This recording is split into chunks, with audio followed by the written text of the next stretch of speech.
दोस्तों, गौ माता ने स्त्रियों को कौन सा श्राप दिया था जो आज भी स्त्रियां भोग रही हैं? क्या आप जानते हैं कि गौ माता ने समस्त स्त्रियों को ऐसा कौन सा श्राप दिया था जिसकी वजह से आज तक समस्त नारी जाति उस श्राप को भोग रही है? गौ माता का एक ऐसा श्राप जिसे टाला नहीं जा सकता। वह श्राप कौन सा था? चलिए हम जानते हैं इस छोटे से कहानी के माध्यम से। एक समय की बात है, भगवान श्री कृष्ण अपने आसन पर विराजमान थे। तभी उनके पास देव ऋषि नारद आए और कहने लगे, हे प्रभु, मैं आज मृत्यु लोक में भ्रमण कर रहा था। तभी एक स्त्री ने पूछा कि पहले स्त्रियों के बच्चे होते थे तो वह पैदा होते ही चलने लगते थे, परंतु अब ऐसा नहीं है। आखिर ऐसा क्यों हुआ? मुझे इस प्रश्न का उत्तर जानना था, इसलिए मैं आपके पास आया हूँ। कृपया मुझे इस प्रश्न का उत्तर बताइए। तब भगवान श्री कृष्ण कहने लगे, हे देव ऋषि नारद, तुम्हारा यह प्रश्न समस्त स्त्री जाति के लिए अत्यंत महत्वपूर्ण है। अगर तुम इस प्रश्न के उत्तर को जानना चाहते हो तो ठीक है, मैं तुम्हें एक प्राचीन कथा सुनाता हूँ।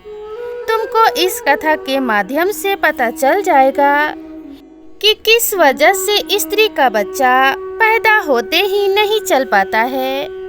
तब देव ऋषि नारद कहने लगे, हे प्रभु, मैं इस कथा को पूरा सुनूंगा। कृपया आप कथा को सुनाना प्रारंभ कीजिए। तब भगवान श्री कृष्ण कहने लगे, हे देव ऋषि नारद, एक गांव में एक देवदत्त नाम का व्यक्ति रहता था। देवदत्त एक स्वार्थी व्यक्ति था। देवदत्त के पास एक गाय थी। वह गाय दूध देती थी। देवदत्त उस गाय को हरा भरा चारा खिलाकर उसका दूध निकालता और उस दूध को बेचता था। देवदत्त गाय का दूध खुद भी पीता था और अपने परिवार वालों को भी पिलाता था। गाय के दूध के वजह से ही देवदत्त अपने घर का खर्च चलाया करता था। देवदत्त का समय इसी तरह से व्यतीत हो रहा था। कुछ दिनों के बाद एक समय ऐसा आया जब देवदत्त को गाय ने दूध देना बंद कर दिया। जैसे ही गाय ने दूध देना बंद कर दिया तो इधर देवदत्त ने उस गाय को चारा डालना भी बंद कर दिया। और फिर एक दिन ऐसा आया कि उस देवदत्त ने गाय को बहुत मारा पीटा और उसने उस गाय को अपने घर से ले जाकर जंगल में छोड़ दिया। अब वह गाय बेचारी अकेली पड़ गई। बेचारी गाय अकेली जंगल में इधर उधर घूमती फिरती थी। उसी जंगल में भगवान शिव का एक प्राचीन मंदिर था। फिर एक दिन वह गाय उसी मंदिर में पहुंच गई और वहां जाकर भगवान शिव से विनती करते हुए कहने लगी, हे प्रभु, मैं आपसे यह विनती करती हूँ कि आपने हमें गाय की योनि में डालकर कितना गलत काम किया है। भगवान श्री कृष्ण कहने लगे, हे देव ऋषि नारद, वह गाय आगे कहती है, देखिए प्रभु, जो आपके द्वारा बनाई गई 84 लाख योनियां हैं, उनमें से सर्वश्रेष्ठ योनि मनुष्य की मानी जाती है। और वह मनुष्य कितना पाप और कितना दुष्कर्म करता है। वह गाय आगे कहती है, जब तक मैं अपने मालिक को दूध देती रही तब तक मेरे मालिक ने मुझे अपने घर पर रखा और हरा भरा चारा खिलाया। और जैसे ही मैंने दूध देना बंद कर दिया तो उसने मुझे चारा भी नहीं डाला। इतना ही नहीं, उसने तो मुझे घर से बाहर ही निकाल दिया। अब मैं इधर उधर भटक रही हूँ। अब जंगल में चारा खाकर मैं अपने पेट को भर रही हूँ। हे प्रभु, आपने जो सर्वश्रेष्ठ योनि मनुष्य की बनाई है, यह तो बड़ी ही स्वार्थी और लालची योनि है। भगवान श्री कृष्ण कहने लगे, हे देव ऋषि नारद, धीरे धीरे समय बीतता गया। गाय बेचारी उस जंगल में इधर उधर भटकती रही। फिर एक दिन वह गाय देवदत्त के द्वार पर चली गई। फिर देवदत्त ने जब उस गाय को अपने द्वार पर देखा तो देवदत्त भगाता हुआ लाठी लेकर आया और उस गाय को मारता हुआ जंगल की तरफ छोड़कर वापस चला आया। भगवान श्री कृष्ण कहने लगे, हे देवऋषि नारद, फिर धीरे धीरे जब वह गाय एक दिन गर्भवती हो जाती है तो अब जैसे ही 4-5 महीने का गर्भ हुआ तो उसी जंगल से एक स्त्री गुजर रही थी। उस स्त्री ने जैसे ही उस गाय को देखा तो उसने मन में सोचा कि यह गाय तो गर्भवती है, मैं एक काम करती हूँ, इस गाय को अपने घर पर ले जाती हूँ। जब इसका बच्चा हो जाएगा तो यह गाय मुझे दूध देने लगेगी, तब मैं इसका दूध खुद भी पीऊँगी और साथ ही अपने परिवार वालों को भी पिलाऊंगी और बिक्री भी करूंगी। लेकिन जैसे ही वह स्त्री उस गाय को पकड़ने के लिए अपने पति को बुलाने के लिए घर पर चली जाती है और जब वह दोनों पति पत्नी वापस वहां पर उस गाय को पकड़ने के लिए आते हैं तब तक वह गाय वहां से चली जाती है। धीरे धीरे और समय बीतता गया। भगवान श्री कृष्ण कहने लगे, हे देवऋषि नारद, जब उस गाय के प्रसव का समय नजदीक आया तो उसने जंगल में एकांत और सुरक्षित जगह पर जाकर एक बछड़े को जन्म दे दिया। भगवान श्री कृष्ण कहने लगे, हे देवऋषि नारद, उस गाय के प्रसव के कुछ समय बाद वही स्त्री उस जंगल में घास काटने के लिए गई और जैसे ही उसने दूर से देखा कि एक गाय ने अपने बच्चे को जन्म दिया है तो वह स्त्री उसके पास गई और उसने ध्यान से देखा तो बोली कि अरे यह तो वही गाय है, इस गाय ने तो बछड़े को जन्म भी दे दिया है, चलो अच्छा ही हुआ। वह स्त्री सोचती है कि अब मैं इस गाय को पकड़कर अपने घर ले जाऊंगी। फिर जैसे ही वह स्त्री अपने पति को बुलाने के लिए जाने लगती है तभी गाय उस स्त्री से कहती है कि हे बहन, आज तुम मेरे ऊपर एक परोपकार कर दो।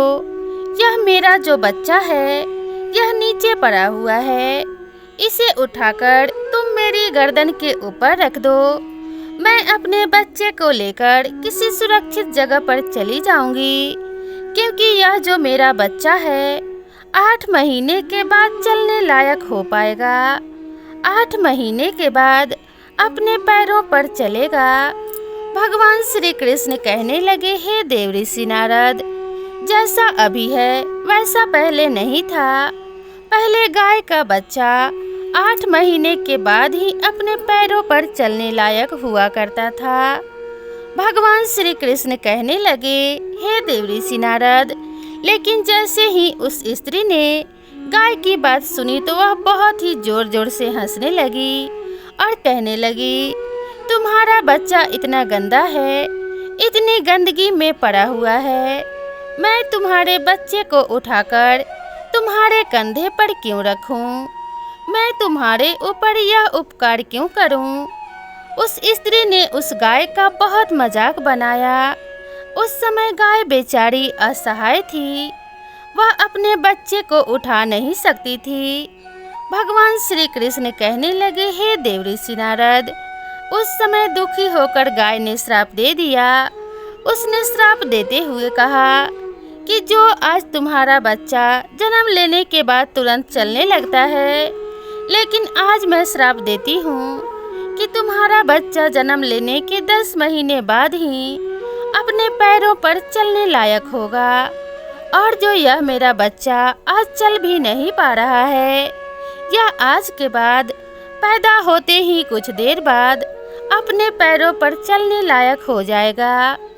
भगवान श्री कृष्ण कहने लगे, हे देवऋषि नारद, इसी श्राप के कारण स्त्री का बच्चा जन्म लेते ही अपने पैरों पर नहीं चल पाता है। सतयुग में सुखदेव मुनि पैदा होने के तुरंत बाद ही अपने पैरों पर चलने लगे थे, और वेद व्यास जी भी जन्म लेने के तुरंत बाद ही अपने पैरों पर चलने लगे थे। यह बात तो सतयुग की थी, लेकिन कलयुग में ऐसा नहीं है। कलयुग में बच्चों को अपने पैरों पर चलने के लिए कम से कम 10 महीने लग जाते हैं। इसका कारण यही है क्योंकि गाय ने समस्त स्त्री जाति को श्राप दे दिया था। उसी दिन से समस्त स्त्रियों के बच्चे पैदा होने के तुरंत बाद नहीं चलते। गाय के श्राप के कारण ही स्त्री का बच्चा 10 महीने बाद ही चलने लायक बन पाता है और गाय का बच्चा उसी दिन से अपने पैरों पर चलने लायक हो जाता है जिस दिन वह पैदा होता है। इसलिए किसी भी आत्मा को कष्ट नहीं देना चाहिए और यही सनातन धर्म का सबसे बड़ा धर्म है। गोस्वामी तुलसीदास जी ने लिखा है, पढ़ित सरल धर्म नहीं है। दूसरे के दुख में दुखी हो जाना, दूसरे के काम आना सबसे बड़ा धर्म माना गया है। तो इसलिए हमें असहाय पशुओं और पक्षियों की सहायता करनी चाहिए। गाय के श्राप की वजह से ही जितने भी पशु पक्षी हैं उन सब के बच्चे जन्म लेने के तुरंत बाद ही चलने लग जाते हैं। लेकिन स्त्रियों के बच्चों पर इसका विपरीत प्रभाव पड़ा कि जन्म के तुरंत बाद स्त्री का बच्चा चलने लायक नहीं बन पाता है। एक स्त्री की गलती से ही आज समस्त मानव जाति की महिलाओं को उस श्राप का खमियाजा भुगतना पड़ रहा है। इसलिए कभी भी किसी की आत्मा को कष्ट न पहुंचाएं। कौन जानता है कि किसकी बद्दुआ हमें कौन सा श्राप दे दे और किसके दिल की दुआ हमें कहाँ बिठा दे। इसलिए कभी किसी को कष्ट ना दें। अगर किसी को सुख नहीं दे सकते तो दुख भी नहीं देना चाहिए। तो दोस्तों, आप सभी को ये कहानी कैसी लगी कृपया कमेंट करके ज़रूर बताएं। अगर आप मेरे चैनल पे नए हैं तो चैनल को सब्सक्राइब करना बिल्कुल ना भूलें। तो दोस्तों, मिलते हैं इसी तरह की नई और ज्ञानवर्धक कहानी के साथ। तब तक खुश रहिए, स्वस्थ रहिए, अपना और अपनों का ध्यान रखिए। नमस्कार।